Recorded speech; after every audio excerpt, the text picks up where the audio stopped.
Hi everyone, my name is Ijeoma and welcome to my channel where I talk about everything relating to human resource and its intersection with the law under the Naija HR Chic Series with moi.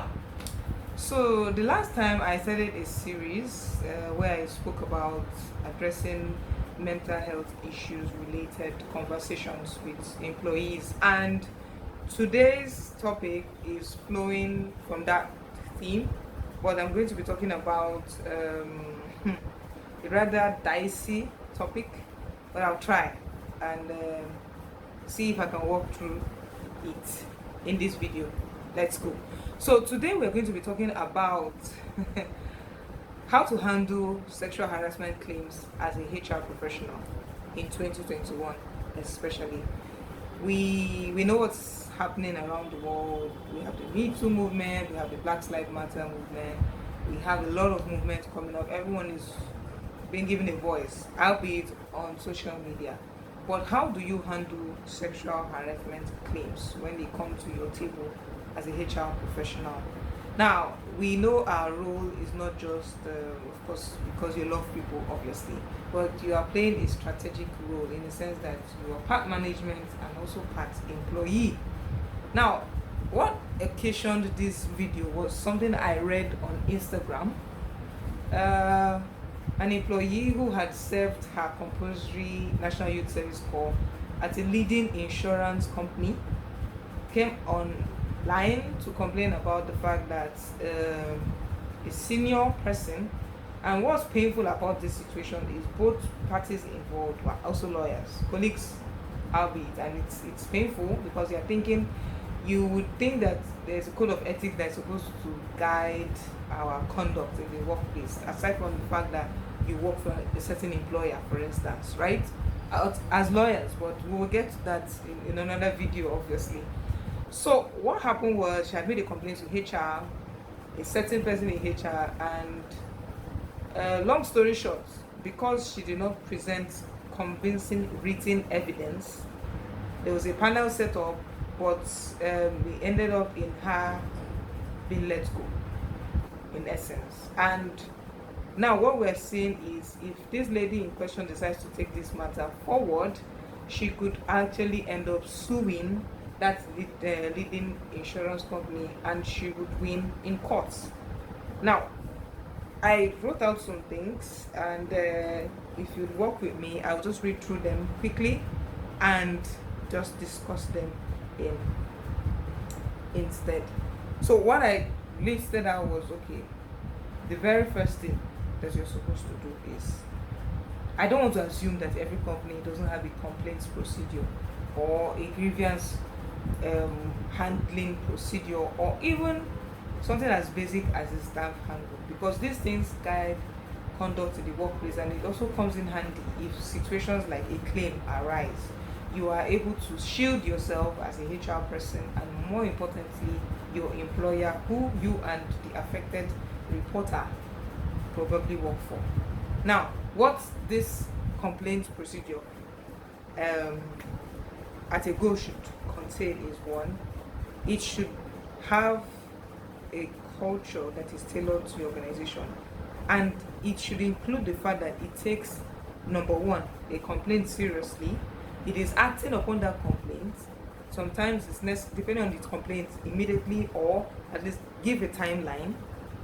There should be resources to resolve these complaints, even if it's not necessarily a sexual harassment claim. It should have a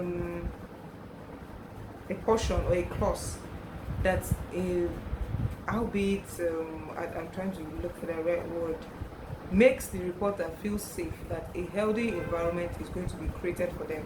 They won't be made to feel victimized or singled out when they report, or now that they have reported a certain issue or making a claim for it.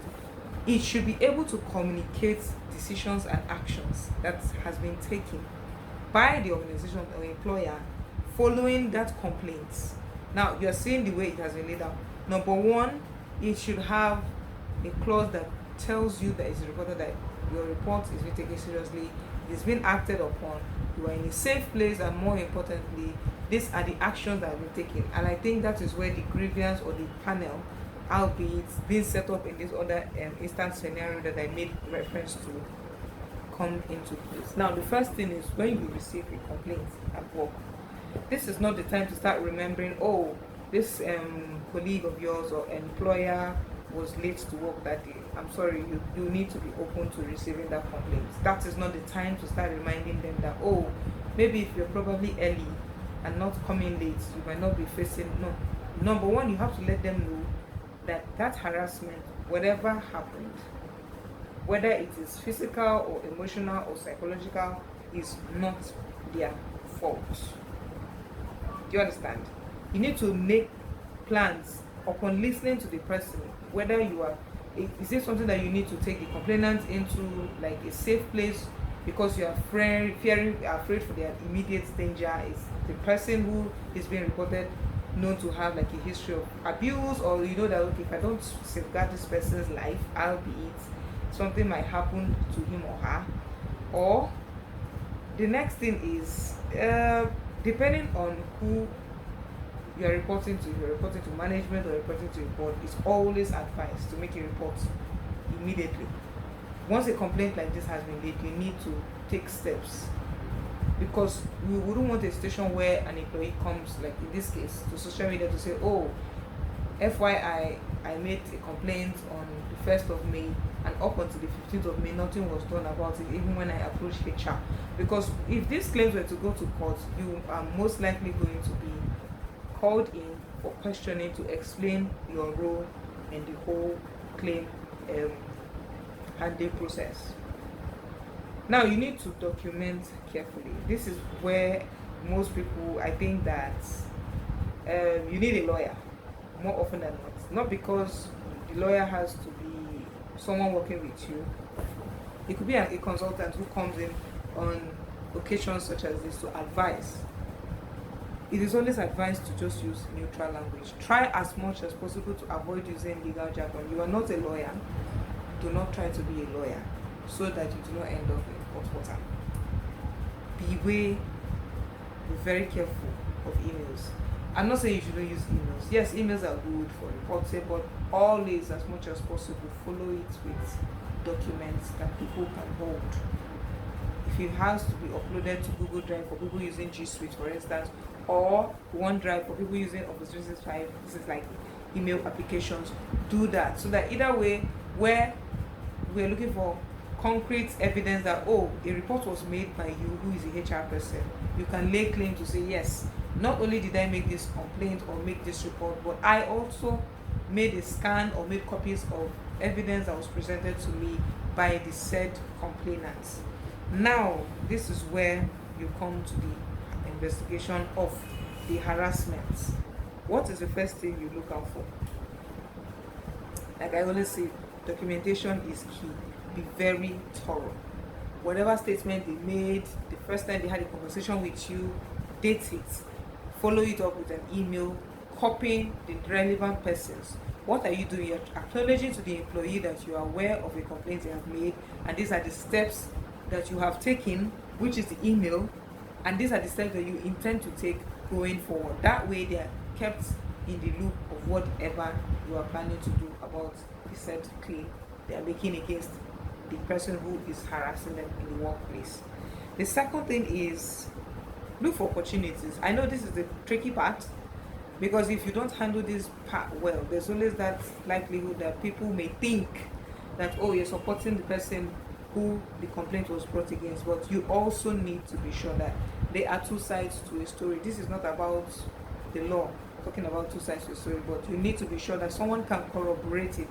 Even if the person is not someone who has experienced harassment of this sort, for the person being accused of that, they can confirm, oh, so and so person came to me and reported at so and so time that this is what this person was doing to them. So that way, you are either corroborating the report this person has made or also contradicting it. It might come in handy for you in the long run.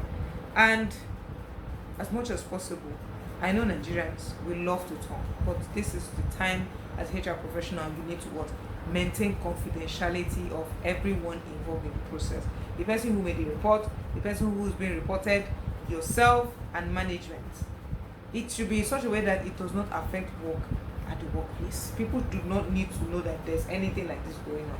And this also is something that you need to impress on the employee who is reporting. Because I find that in the cases like this thing in question, which happened at this lady insurance, should never have been in social media in the first place. But I don't know whether it feels like social media seems to be the only place people can go to get justice or something.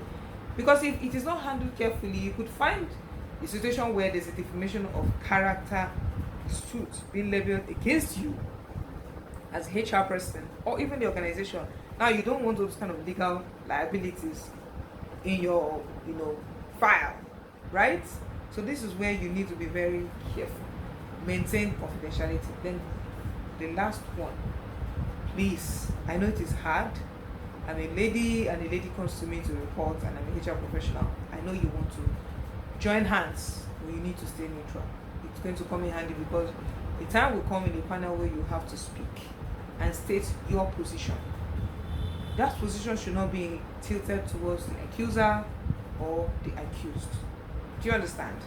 These are things that you need to be very careful. If you have to listen again to my video, you have to go through those 4 steps, which I will repeat again. Number 1, document.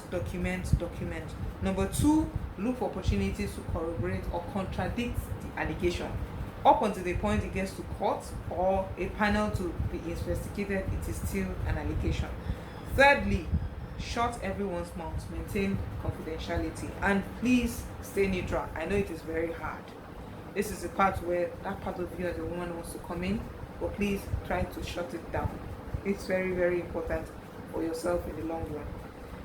Now, why do I say this? You're not just protecting yourself as a HR professional, you're also protecting the organization, so that when it is being looked upon after the investigation, or if he decides to go to court, depending on how dicey the situation is, no one can say Ijeoma did not handle this claim properly. Or we heard Ijeoma yapping her mouth away about the issue to her colleagues.